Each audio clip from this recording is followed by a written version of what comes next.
Hi everybody, I'm Neville Stone and I'm the Small Business Expander. Are you in a situation where you would like to start a business but you're just unsure how?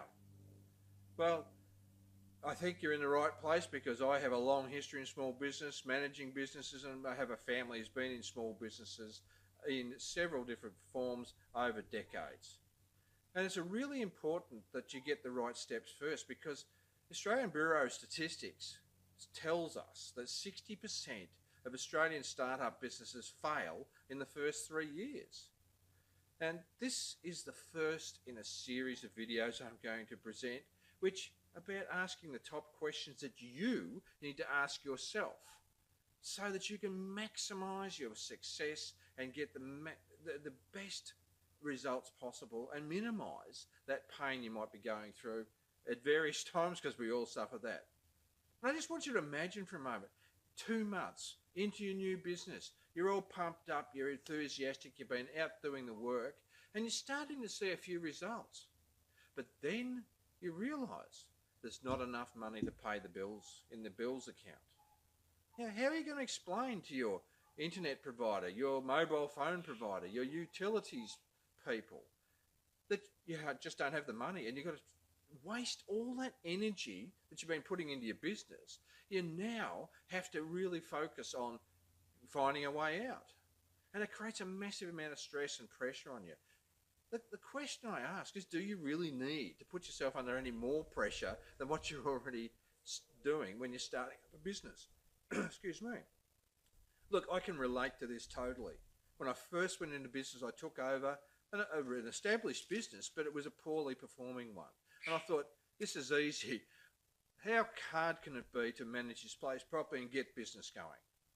And the simple fact was it took a lot longer than I expected. And that took a lot of pressure on me and the people around me. So the number one question that's really important to ask is, do you have the finance to back up and support you during the startup period? It just takes time to generate money. It's just the nature of business. And I'll give you an example. And I've got lots of clients who are tradesmen, for instance. And tradesmen are fantastic people because they do a great job. They go out, get the business. They're all motivated. They invest in doing their job well. But here's the trick. When you've done your job, you put your invoice in. But you might be dealing with somebody or a business that's on a 60-day billing cycle. Now, when you think about that, you think, 60 days, maybe I can do that. But you put all your investment into the job at the start of the month. At the end of the month, that's processed. And it's 60 days from then that you'll get paid. So you could be even 90 days out before you see one red cent for the work you're doing today. And I just want you to think about that. The same thing happens with retail people who are developing a business. They're buying stock.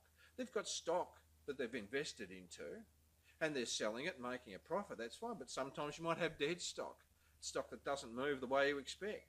It's money sitting there in the corner. And the other side of that, of course, is you've got to replenish the stock that is moving.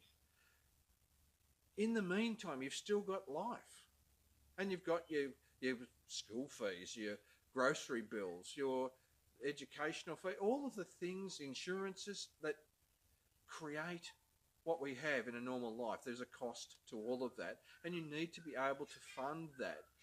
And my coaching to you is to be absolutely clear, absolutely honest with yourself, and really realistic about how much you are going to need to finance for a minimum of 3 months. If you can do it for 3 months, that will at least alleviate the initial startup pressure.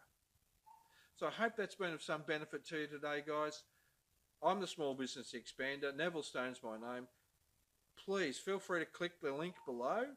If you want to get in touch with me to get some more information, I'd be delighted to be able to help you explain a few things more. My email's there, info@expander.com.au. Thanks for listening and have a spectacular day.